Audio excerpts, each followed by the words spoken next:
This is Lightning Power Lunch, presented by Reef Rum on the Lightning Audio Network with Dave Mishkin and Greg Linnelli. For 2 months, probably like 6 weeks, I did full arm cast. It was like 90 degrees, and I was just out there. For now, we're just doing some bag skating drills and keeping in shape, and then going in the gym and doing a lot of jumping and squats with the belt. Just a whole lot of fun. So, it's been good. You just do a lot of treatment. Just one of those injuries, it's nothing you can do on the timeline. So it's been good. But like I said, it's nice to be out with the guys there and feeling the energy and feeling the pace and starting to feel the puck. So it's good. Who is that man? Who is that man? That is Nick Paul. Man, he's coming back. We got people coming out.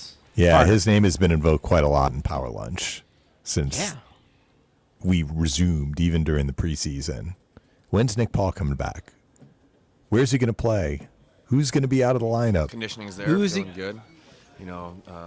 Back I hear him. some I pucks. hear him in my headset again. That's Steve is juggling a lot of balls here. We're hearing Nick Paul again. Yeah, just out there. Steve, It's nice. Hold on, I want to hear Nick Paul again because I haven't heard Nick Paul enough. Just in case, there's going to be a test later, Greg. You have to actually repeat everything Nick Paul said, word for word. I'm going to tell you right now, I'm going to fail that, so I'm going to ad lib, which is what I do, and I'll say I'm just glad to be back. Well, we have a lot to try and dissect and interpret today. And we've gotten a lot of information since we signed off yesterday, which was a pre-tape for us. So the Lightning had a practice at TGH Iceplex in Brandon. I went to the practice, and at the practice there were still several players not on the ice. One of the players who was on the ice, Anthony Cirelli, basically spent the last third of the practice, or maybe quarter of the practice, sitting on the bench. He was still out there, but he was on the bench. He was watching. And Cirelli was not out on the ice this morning. So let me back up. After yesterday's practice, John Cooper was asked about the players who missed time, and we got a pretty lengthy list of guys who were battling stuff. McDonagh and James are on IR. So McDonagh blocked a shot against Washington. He is going to be out certainly through the week, into the weekend. He wouldn't be eligible to return until Sunday, home game against Vancouver. James got hit in the face with the puck. He was able to come back and finish the game, but he did not escape unscathed. He is on IR, so he will not play tonight. He will not play Saturday.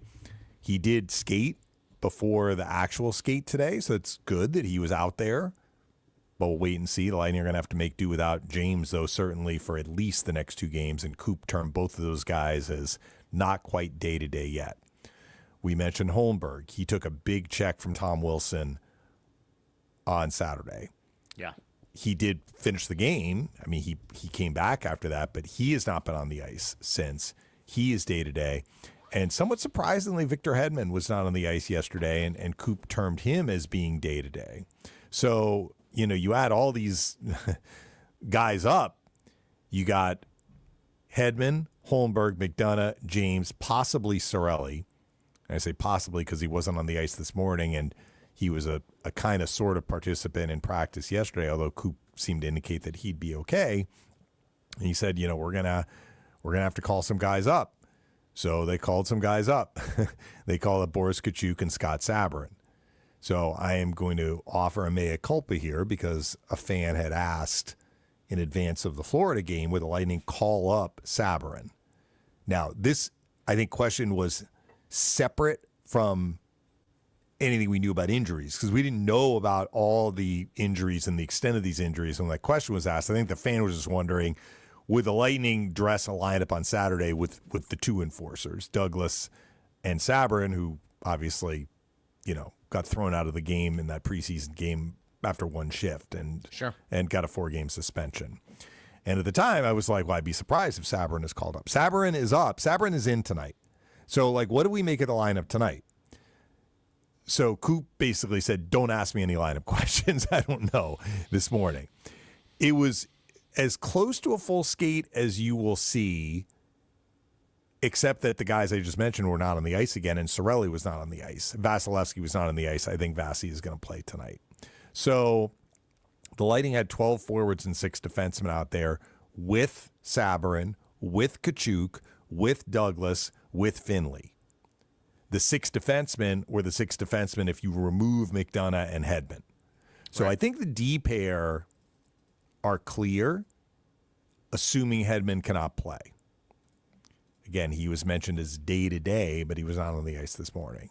So you had Moser and Crozier. That is a very interesting tandem to me, something that we had talked about maybe at the start of the year as being a potentially interesting pair. Moser on the left, where he hasn't really been that much this year. Destu, who played a lot with Chernak after the McDonagh injury on Saturday, is with Chernak. And then you had Lilleberg and Radish. So what do we make of the forward lines? Hard to know because out late, but not excessively late, usually where you'd see the scratches were Nick Paul, who's not in. I didn't even mention him, but he's still out. Paul and Douglas. Does that mean Douglas was just getting some extra work, or is Douglas out tonight? If Douglas is out tonight, one of those guys I mentioned who is not skating is coming in. And maybe it's a game time decision. I don't know. But Douglas could have just been getting extra work, and then he's going to be in tonight. Because it's not like they were out there for like 20 minutes. You know, it was maybe an extra 5-10 minutes after the regular skate had ended. So here's how they kind of ran the lines this morning. You had Point, Kucherov, Gensel. You had Gord, Girgensons, Hagel. I will say yesterday I noticed Cirelli, when he was skating, was with Hagel and Girgensons. Possible that Yanni is a placeholder for Cirelli if Cirelli is going to play tonight. Then you had Katchouk with Gonsalves and Bjorkstrand. And then you had a line of Finley, Douglas, and Sabourin. So those were the 12 forwards. Don't ask me to interpret what this is going to mean for the game tonight, because if somebody is coming in, let's say Cirelli comes in, this is going to get rearranged. I think with certainty, though, we can say Point and Kucherov and Gensel are going to be aligned, and I think the 6D is probably going to be what you're going to see tonight. And unfortunately, Hedman was out at the end of the game. I mean, he drew the penalty on John Carlson, and he was out. You know, when they added a second defenseman, when the Lightning had that power play late, we talked about that on the show on Monday. They had Radish and Hedman out there at the end of the game. Remember, Hedman rimmed the puck around the glass, and it went out of play with like 2 seconds left. So whatever was bothering him didn't affect him to the point that he couldn't finish the game on Saturday. Sure. But we have not seen him since. So if Hedman can't go, your 6D or your 6D, that's how they're going to run him. But if Douglas is not playing, that means somebody is coming in for him. But I think that we can say also with certainty, Katchouk and Sabourin are in. So for Katchouk, it's his first NHL game since the end of the 23-24 season when he was with Ottawa. For Sabourin, he got into one game last year in San Jose. It was in January. Yeah. And they're in. I think they're in tonight. Well, and Sabourin, that's good detail. And Sabourin, we can see why the team had been calling him up to get those suspensions to burn out. through the 4-game suspension. So, yes. Look, there you go. And, boy, does this set up some potential that was a fireworks long later. Walk on a long pier. That's okay. Good for me. But context, right? Like you miss one practice because we pre-taped yesterday. And like all this stuff happened. We'll see. The one thing I will say about the injuries, though, it doesn't sound like any of them are going to be long-term, which is good. I mean, like Coop said, for McDonagh and James, who are probably a little bit longer, he's like, they're getting close to being day-to-day. And he kind of said the same about Paul. But for now, the Lightning have the game tonight, and then they have the back-to-back this weekend. I'm just going to come out and say it. We don't like to look ahead, but this is the regular season. This is going to set up just a circus to a degree, I think, on Saturday. I mean, I'm just going to call it what it is because it's almost like the perfect storm. These guys are coming in; they're almost forced to play because there are injuries. I mean, you're not hiding anything at this point. You need, but now could you come here and say, "Well, Dave, we could have called up Dylan Duke instead," or whatever that player is. No, you've got Sabourin. I'm going to let's call it what it is here, too. Douglas in the lineup. I mean, you're going to have the Hagel dynamic. I mean, this is going to be this is just going to be something to watch on Saturday. I'm looking ahead, but that's just how we had this circled anyways because Douglas was here. But now you add that little extra spice because Sabourin was the guy who went after Ekblad. Yeah. Right? Okay, so let's not be surprised by what happens. Get your popcorn ready. Listen on Friday for sure, and we'll have some fun with that. But anybody who suggests Saturday. Saturday, I'm sorry. But I meant more of like listening to our show in the next couple of days Yes. for sure as we get into the breakdown of that game. This is, I don't know if it's going to draw more people to watch that game or listen to that game, but that's going to be circled. That being said, you've got to get through tonight. Yeah. And we'll get into that. I want to talk about Katchouk for a second because we've talked about the guys that showed well during the preseason who didn't start on the NHL roster. And for some reason, we just didn't really mention Katchouk, and we should have. He had a great preseason.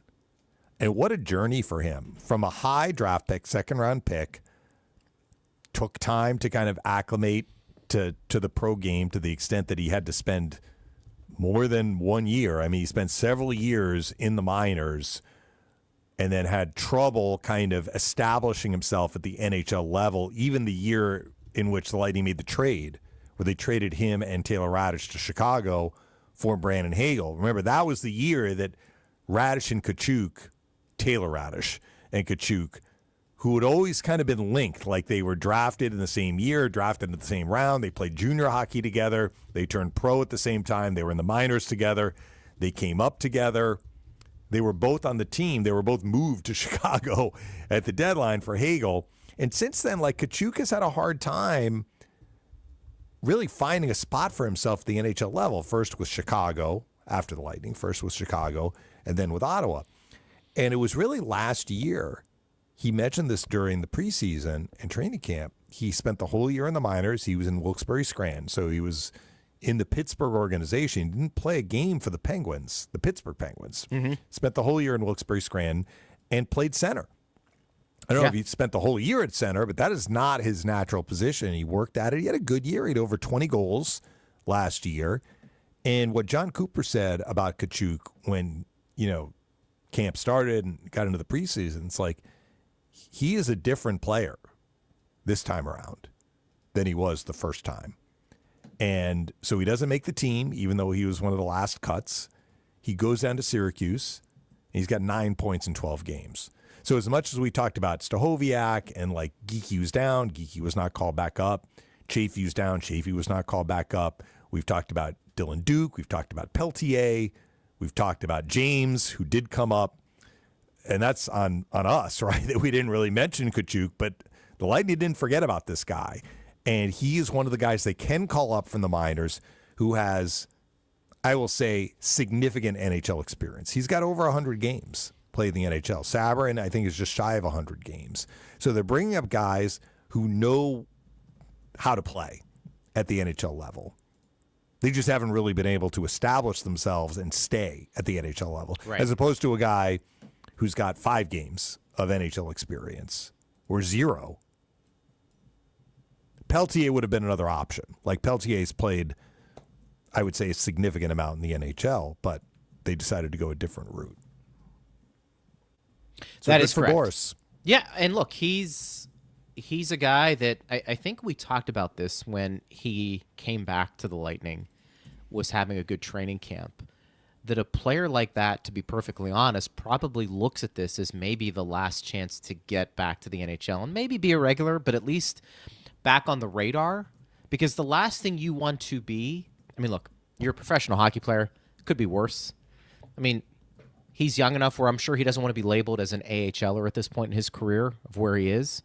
But I also do know, too, with the younger players who are emerging throughout the league, guys like Boris Katchouk, who are in their mid to late 20s and haven't really established themselves, quickly become players who are the fringe type players. Maybe you play 10 games at the NHL level, but you're mostly buried in the AHL. I've got to think for him, there's got to be a burning sensation that he needs to say, might be my last chance to make an impact. And if it's not going to be for the Lightning, maybe it's for another team, but I got to play well because I don't know if I'm going to get another opportunity to make that impression. I know that may seem hyperbolic to a degree, but Boris Katchouk is going to be a guy, I think, from here on out that is going to have to fight for roster spots. And if he doesn't show well at some point, and it could start tonight for him, like this is his playoff game. Because if you don't do something to open up the eyes of the NHL staff, you're always going to be a guy that, well, the organization, any organization is going to bring you in, but you're always going to be maybe that last round of cuts in training camp and maybe the occasional call up here and there. He wants to be a regular. Yeah. Now's the time to figure that out. So with that, he should be playing like his skates are on fire. Go out and play well. I also think, Greg, like playing with urgency is important, but I would hope that he does not treat this as the be-all, end-all game. Like, do what you've been doing. Show what you showed during the preseason. And, you know, to hear him talk about it, he felt that his game evolved, specifically last year, spending the whole year in the minors. Almost like a reset for him. Sure. And I would prefer that he not go out there and play like his pants are on fire. Like, I understand what you're saying. You may be absolutely right. But what I would like to see from him is just play the game that you showed during the preseason. He was engaged. He was skating. He was going to the front of the net. He was a little bit of a pain in the rear end for the other team. I remember he scored that shootout goal in Nashville in the preseason, which helped the Lightning win that game. So try and make an impact. You don't need to score a hat trick. I don't know that anyone's expecting that from him. And let me preface, pants on fire, probably describing him the way you just did. Yeah. Hit people. You know, go out and block the shots. Leave your mark on the game. Yes. And, you know, that's we probably have to see more consistency from start to finish. And to your point, if that meant replicating what he did in preseason to tonight, then I think he gives himself the best chance of potentially getting a longer look, whether it's with the Lightning or some other team. Yeah. Because I think there's some tools in that toolbox to work with. But he probably needs to make that impact sooner rather than later. Let me just put it that way. So excited for that opportunity. And look, we've talked about the Lightning's depth a lot. It's probably been the biggest theme. It's being tested. It's being tested. And it is. If you feel like they are a team that can overcome some of these, then you should feel, okay, I'm a little concerned, but I feel like we have some guys here who are hungry and who will come up and do well. I think this is going to be a tough game for the Lightning. And look, we can say every game is tough, right? Yeah. This is a different situation than them coming back from the West Coast, and I spelled out why I thought the Saturday game would be a difficult game for them circumstantially. Circumstances are working against them a little bit here in that, you know, they have injuries, right? Yep. It is what it is. But they have acclimated to East Coast time. They've had time to kind of get the battery recharged for the guys who are healthy. But I didn't really know what to make of the Rangers, except to say like their home record was abysmal. They finally won their first home game, and they've been almost unbeatable on the road, which is just unusual. But looking at their underlying numbers and understanding where this team has been as a whole, I kind of feel the Rangers may be a bit like Washington, which, by the way, had an impressive road win in Carolina last night.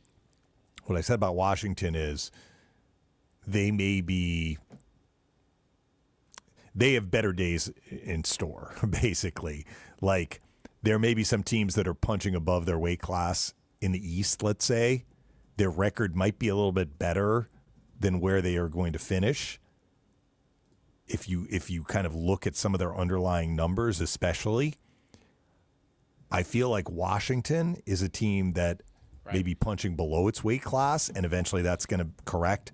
The Rangers might be in the same boat, and I think it's easy to dismiss them because they had such a notably bad start to the year at home. They have lost 6 games at Madison Square Garden in regulation and 1 in overtime of the shootout. I'm not sure which it was, but they were 0-6-1 at home before they won their last home game. So now they're 1-6-1. In 5 of those 6 regulation losses, they failed to score a goal. They were shut out and have been shut out in 5 home games this year. What is getting lost in all of this, though, is that they are actually defending really, really well. And you know how I feel about teams that can defend.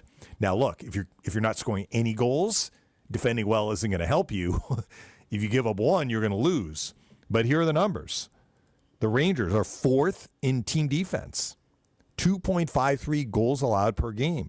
They're also an excellent faceoff team, 4th in faceoff percentage, specifically JT Miller and Zibanejad.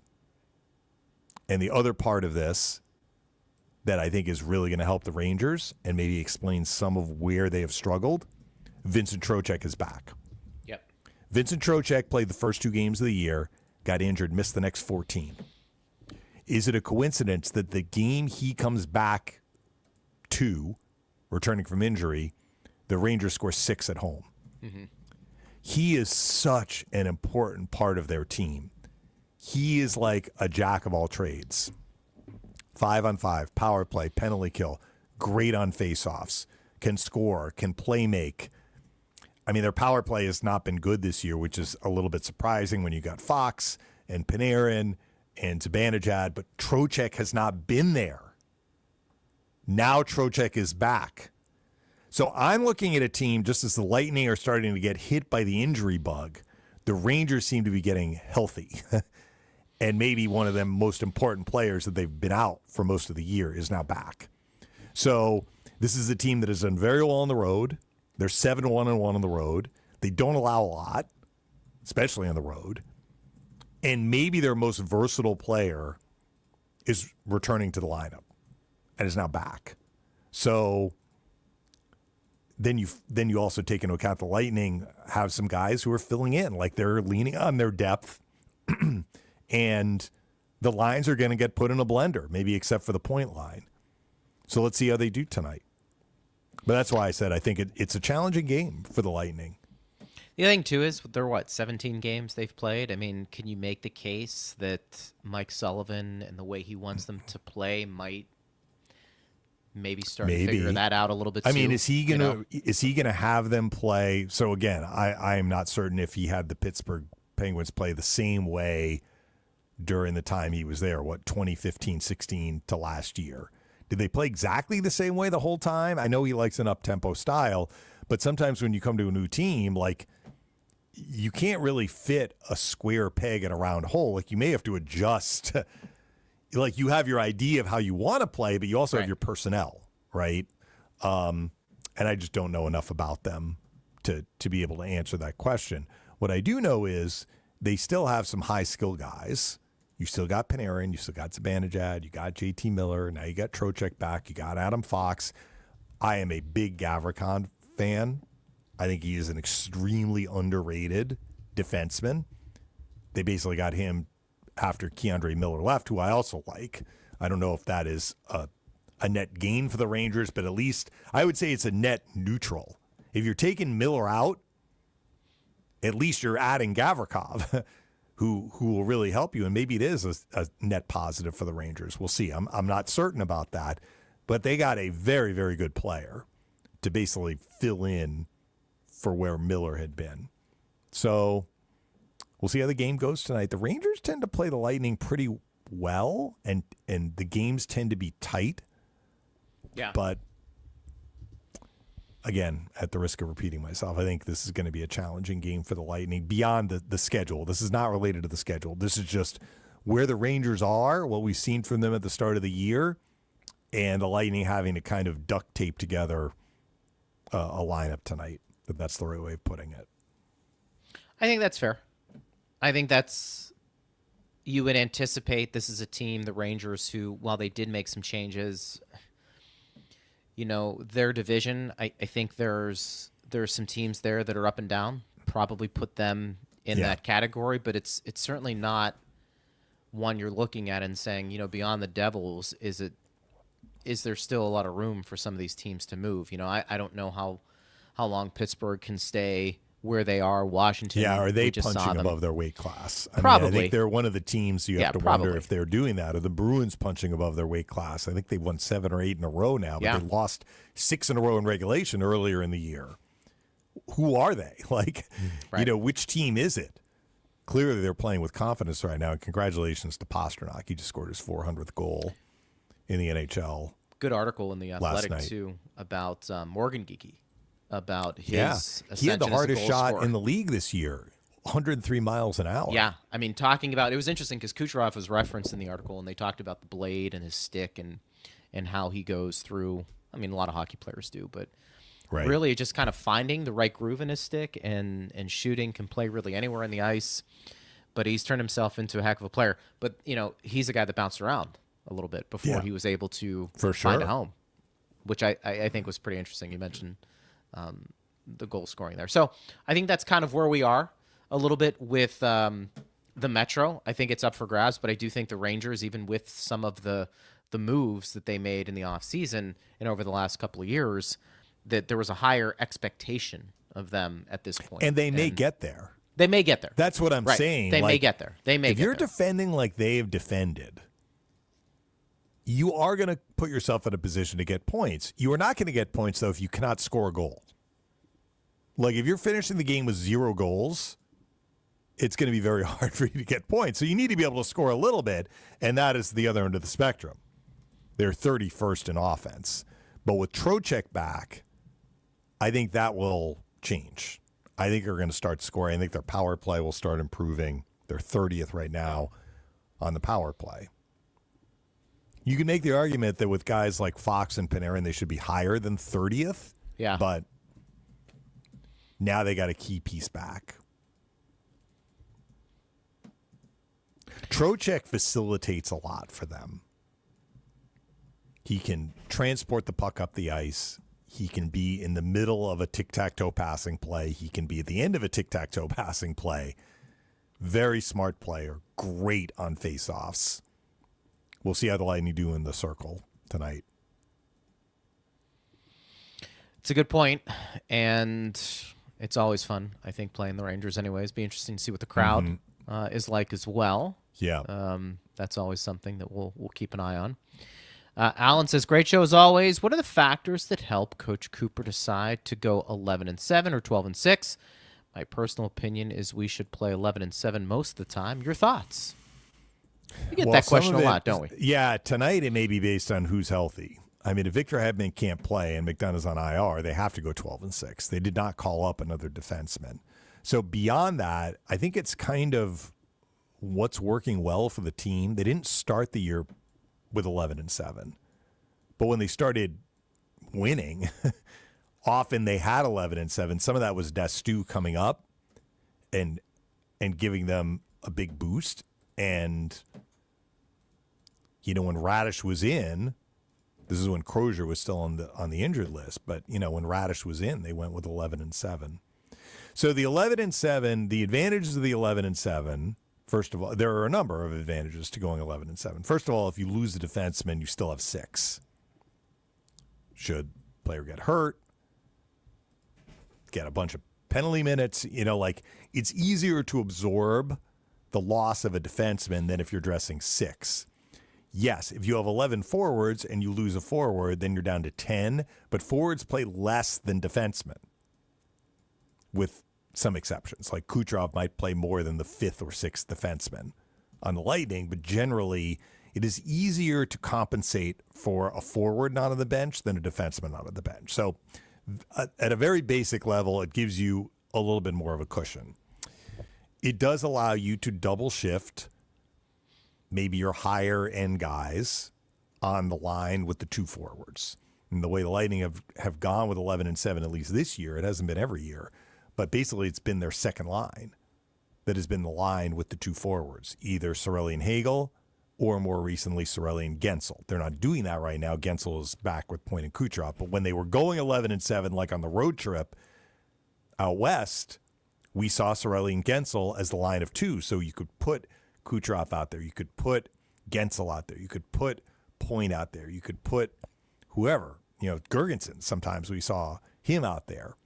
So you can you can load up forwards that maybe are going and create maybe some matchup, if not problems, let's just say complications for the other team. What is the downside? The downside is that your 7 defensemen, if you want them all to play, everybody's playing with different partners often. So the coach who's running the D for the Lightning, it's Rob Zettler, and he has experience doing it. You got to be really mindful of who is going out there where, and you may have to have players switch sides. So you're going to have players flexible enough to play the right or the left, and not every player can do that. That's your basic overview of 11-7 versus 12-6. The other advantage of 12-6, if you want to look at it from the continuity standpoint, so you have your 6 defensemen, assuming everybody plays, stays in the game, you got this pair, this pair, this pair, 1, 2, 3. For your 12 forwards, everybody's playing with the same guys. So you can really get into rolling the lines, right? You're not you could choose to double shift someone, but if you just roll your 4 lines, there's something very appealing about that, particularly if those lines are going well. Nikki on X says, why isn't Stahoviak coming up from the minors? I do not know his waiver exemption status, but am curious, was Sabourin caught up considering the road ahead? Stahoviak is waiver exempt. We learned that when he went down the first time because he spent those years in Europe. So they could call him up.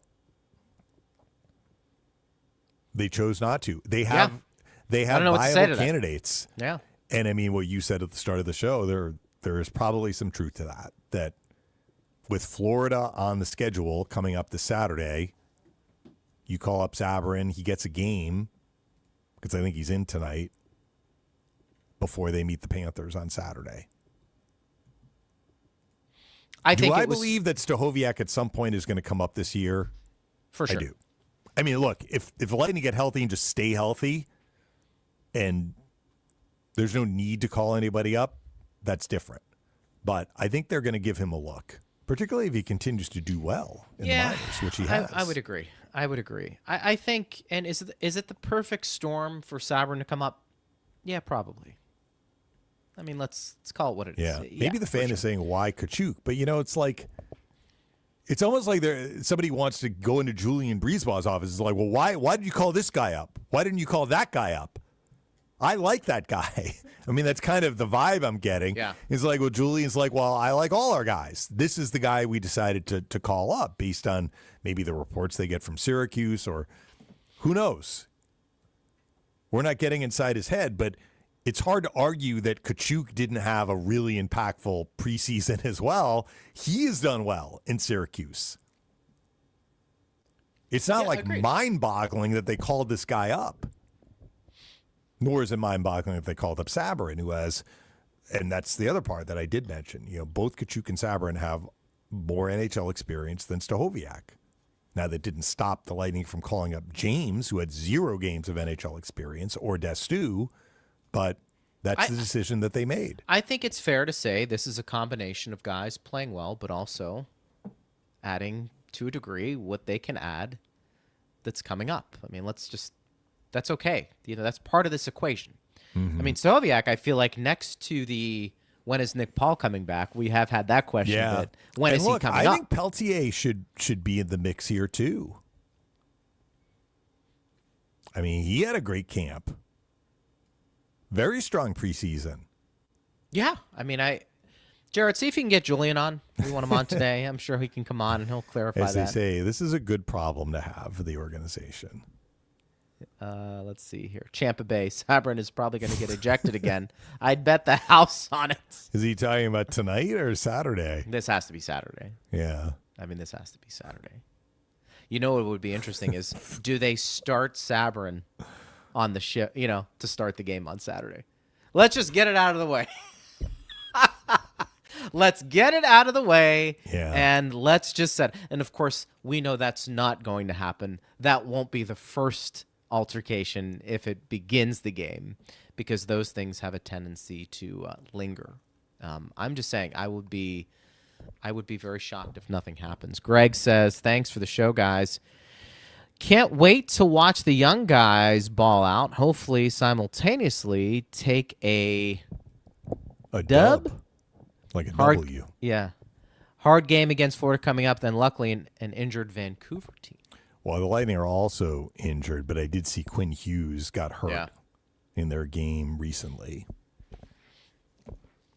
Injuries are part of the game. That's a huge blow for them.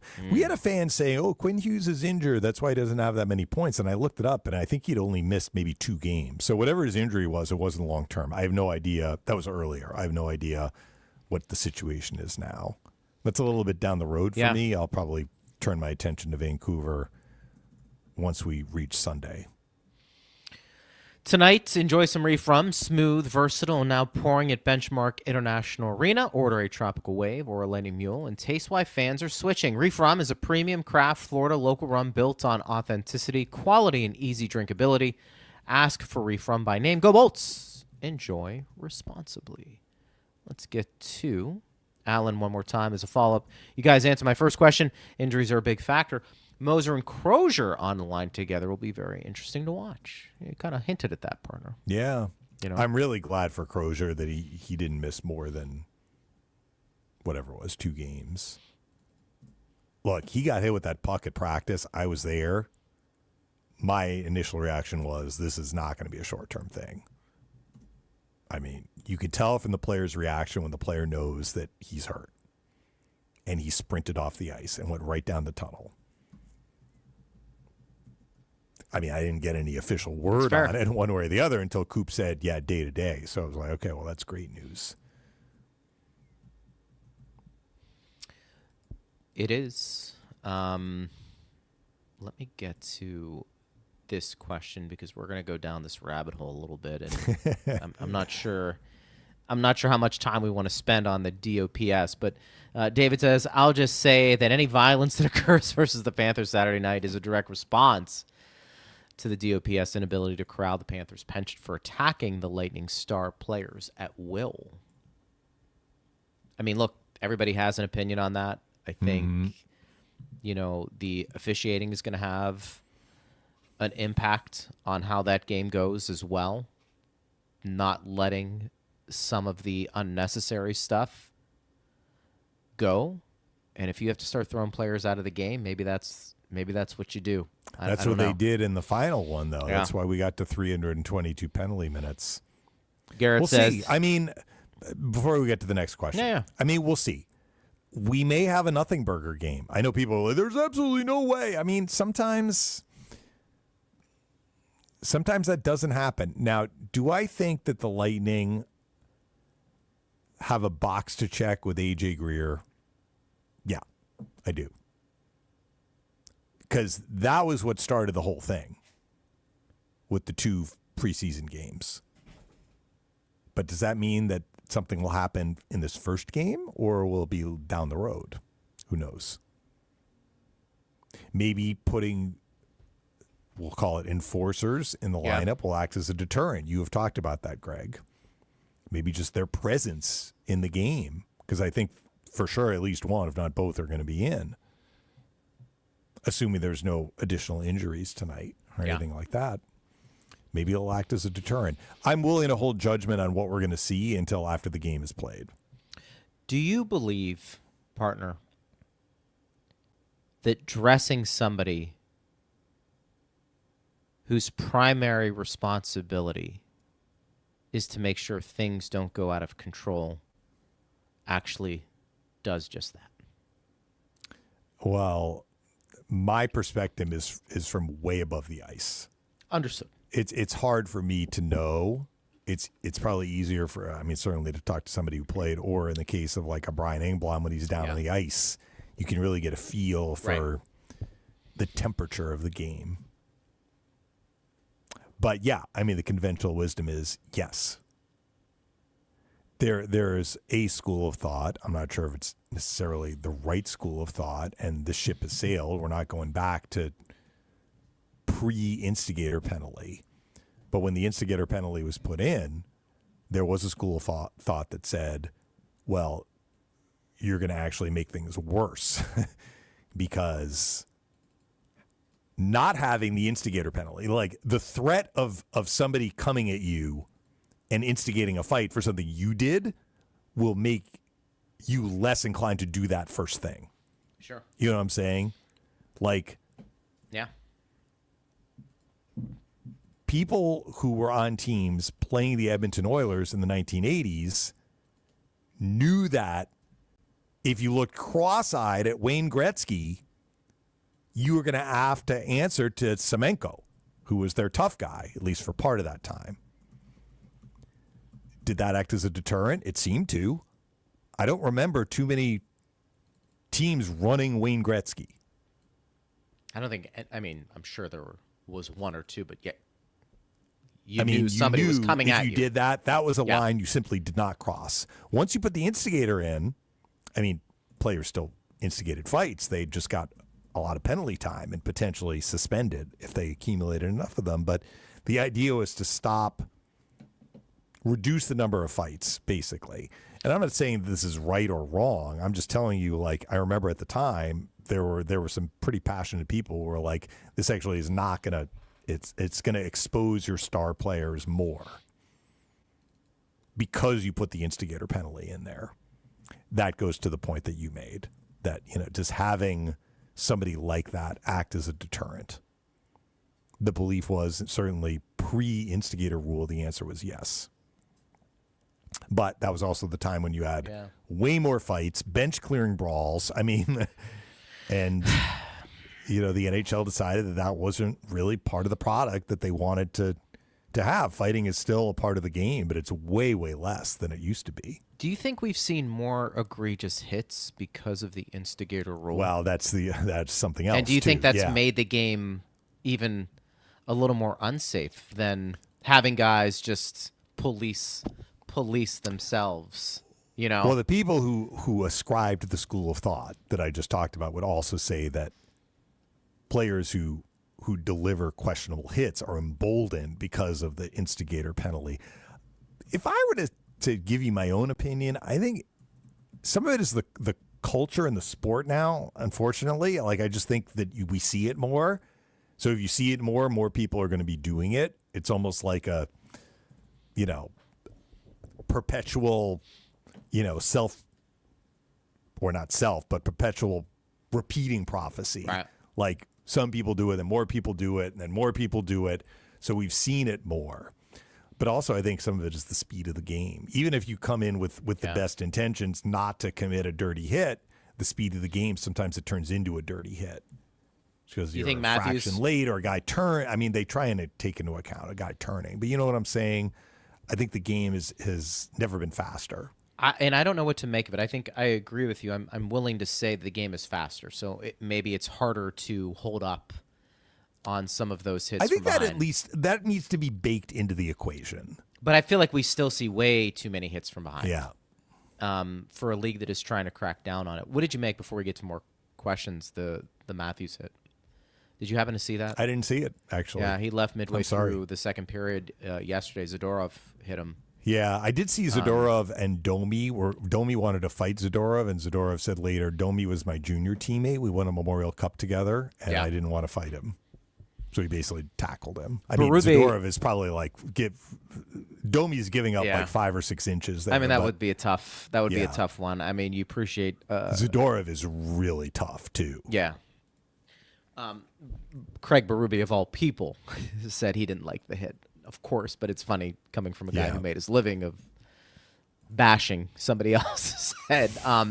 But that one was kind of borderline and maybe speaks to your point, if you get a chance to watch it, where it feels like maybe Matthews moves at the last second, and that's where this whole conversation about the speed of the game, putting yourself in a position that maybe is unavoidable. I don't know. It's just, I think, something to keep in mind, you know, as we continue to talk about the safety of the sport and where it is. Let me show this one. We had a question up. Sorry. Oh, that was no worries. Garrett. Garrett says DOPS is a complete joke, no doubt about it. They are no doubt in Paul Maurice's pocket, very biased and not at all objective as it pertains to the Panthers organization as a whole. I get it. We're going to get a lot of those questions coming in, man. I got to tell you that. Questions at the end of the preseason, and I mean, I guess we can give the shorthand version. I do not believe the DOPS is biased. I do not believe the DOPS is in Paul Maurice's pocket. I do not believe that Gregory Campbell is the AGM of the Panthers, while optically it does not look great, and I will concede that. I do not believe that has any bearing whatsoever on what decisions the DOPS makes or doesn't make. The Lightning did bear the brunt of the supplemental discipline, though, coming out of those final 2 preseason games. But they were more the instigator in the second of those games, when I think the league really was laser focused on trying to keep a lid on it. Mm-hmm. And that's my opinion. Fans are certainly entitled to disagree with it, though. Garrett says, shorthanded tonight versus New York. The Rangers are great on the road. I fear a tough game is looming for us tonight. Well, there I agree with you, Garrett. And we spelled that out earlier in the show. And it's not just that they've been a great road team, which they have been. I think the Trocheck return from injury is a very, very significant boost the Rangers got in their last game and are going to have until the boost wears off. And then he's just going to be, a terrific addition for them, a guy returning to their lineup. Yeah, it's going to be a tough game. I feel like the Rangers are trying to get back and be one of the better teams in the East. Garrett also says, do we know if Heddy is a go for tonight? You and I kind of discussed that a little bit at the beginning there. Unknown. Chris says, we're banged up. Gut check. Urgency. Let's go Young Guns. Yeah, some guys going to be in that lineup. Well, look, Katchouk and Sabourin are not exactly young guns. I mean, Katchouk's, 27? But yeah, he's going to be excited. I mean, you talked about, putting it all out there. I mean, I'm sure he is thrilled to be back in the NHL. That's what I mean. Like, he should be ready to just... He probably didn't sleep at all last night. Tampa Bay, what is the projected lineup tonight since McDonagh and James are out? Yeah, we did touch on that earlier in the show. We don't know. I told you the 12-6 who were out there. Again, just to recap in case you joined us late. No McDonagh, no James for sure. No Holmberg on the ice. No Cirelli on the ice. Who am I forgetting?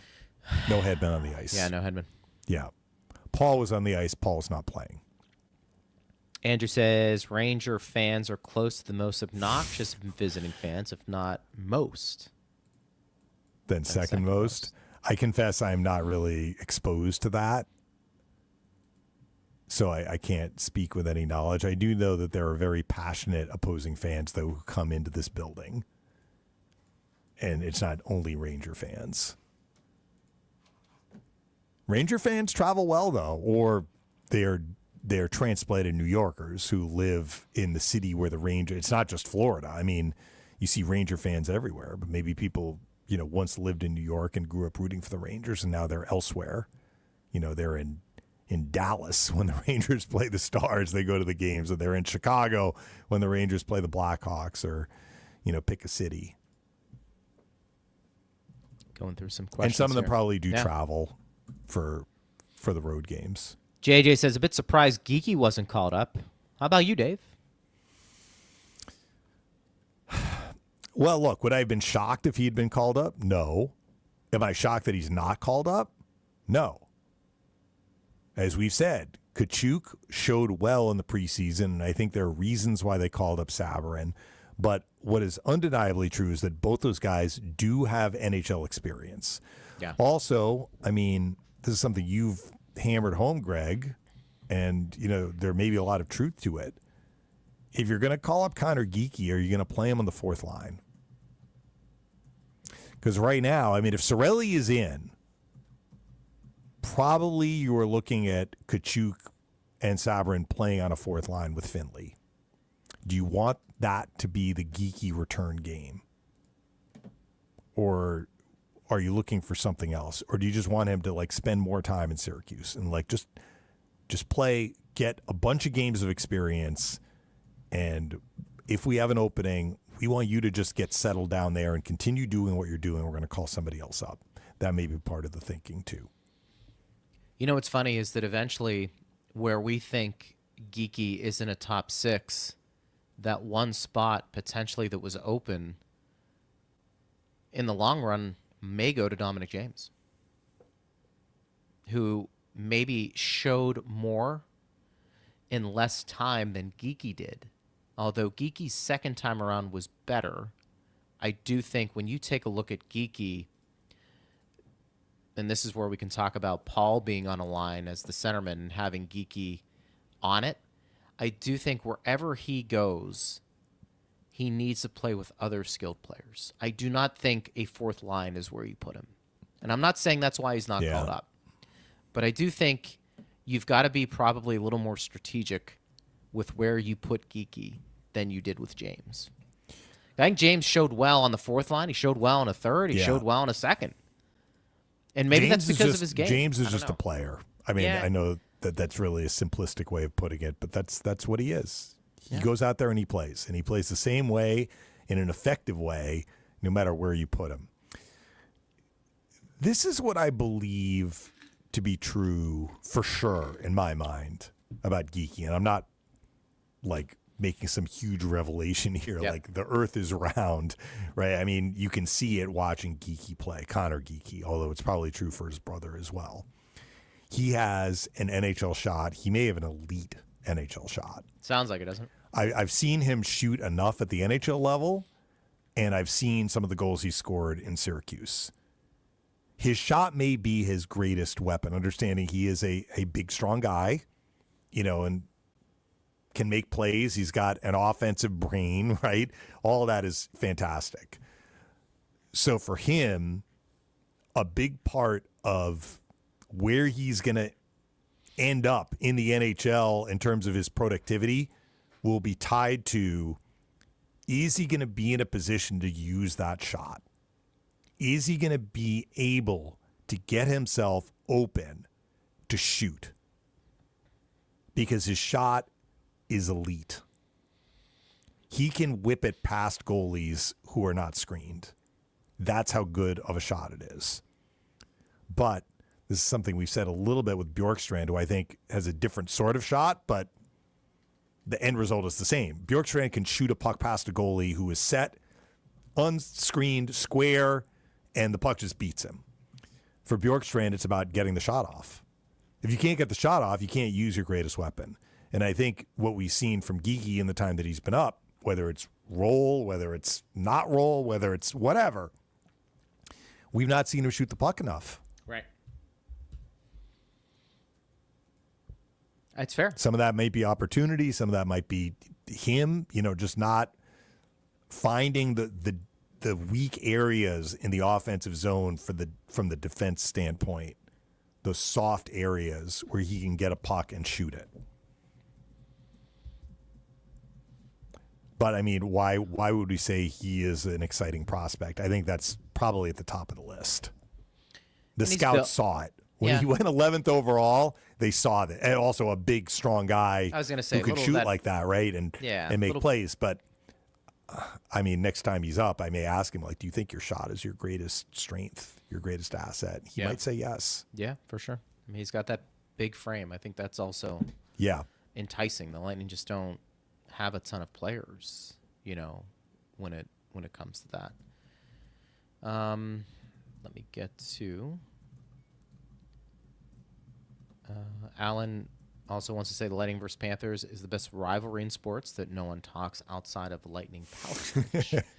Well, some of it is we're responding to the fans' comments and questions. It is. We haven't really talked much about Lightning Panthers since the preseason ended, but we will. We will in the next couple of days. That will be the focus of Friday's show for sure. We will. Thomas says, as we get to the quarter mark, what do you think is the most surprising storyline in the NHL?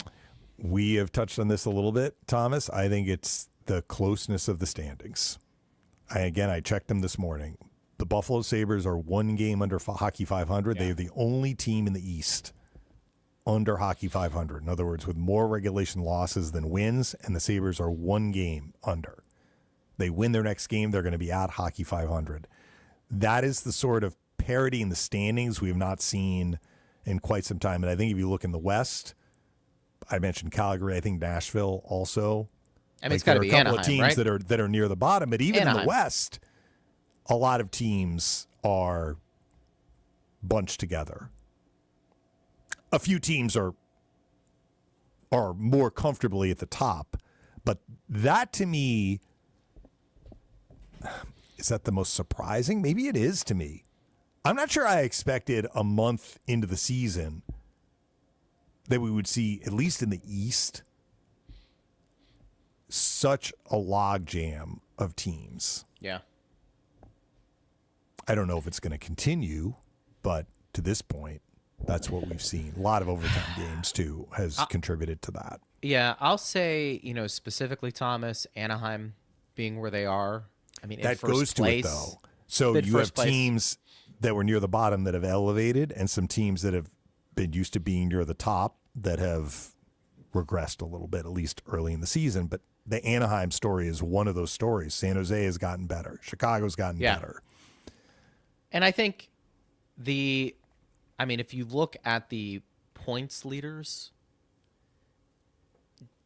Yeah, it's a great point. We have 3 really young players that are in there. Now, whether that stands, because you have guys like McDavid and Makar and Rantanen, Eichel, traditional guys who are going to be putting up a lot of points. McKinnon is leading the league in scoring. But I think, Bedard, Celebrini, Carlson, does that continue? Those are some really good young players, and maybe just the emergence of all of them at once. Right. This early in the season, I think, is something to watch. But, it's early still, but it's interesting. I think those are interesting storylines, for sure. So we'll keep an eye on those, Thomas, but it's a good question. Yeah. And I think ones that we'll continue to monitor. David says, excellent point, Dave. Star players are less protected now than they were in the 80s and the 90s. Yeah, I think that's fair. But the trade-off is fewer bench-clearing brawls, certainly. They come off the bench, it's a 10-game suspension, so that put an end to that. Just fewer fights. Fewer players who basically their only job was to fight. Is the league in a better place because if you're going to be a fighter, you need to be able to do lots of other things, or at least some other things. Yeah. That's a fair argument to make. Mytho says, shocked that Peltier hasn't been called up. He's tearing up the AHL. You mentioned that, partner. Yeah. I think he should have a seat at the table here. These are here. good problems to have. John Cooper has had good problems in terms of filling the lineup, and Julian has had good problems in terms of picking guys to call up. We all like good problems. Yeah. Lastly, Jim, he says, our buddy from Jacksonville, Dave, when you work alone on the road, I feel you do a fantastic job, especially this past preseason at Florida. With all the anticipated activity expected this Saturday, and with the handicap of having the monitor behind you, I think you should try to recruit having an analyst with you, perhaps Kobe, or see if Chief or Phil can make the short same-day journey to Sunrise. Of course, I hope it's just a normal hockey game. Yeah, Steve is across the room. He smiled. He's going to his computer, so maybe he's sending an email. What I did find out is that I can request. I didn't know I could do this. I could request a monitor to be placed in front of me. So Will you do that? Although it's a weird game, there's no morning skate or anything like that. I'm not sure. I can ask our engineer, and they're usually one of 3 that we have in Sunrise because they do a rotation depending on what other sporting events are happening in the region. So we'll see. That would help, having the monitor in front of me. And thank you, Jim. And you obviously were listening very carefully to when I spelled that out after the 322 penalty minute game. I did not feel that I was as on top of things, though, as I would have liked to have been for obvious reasons. There was a lot happening in that game.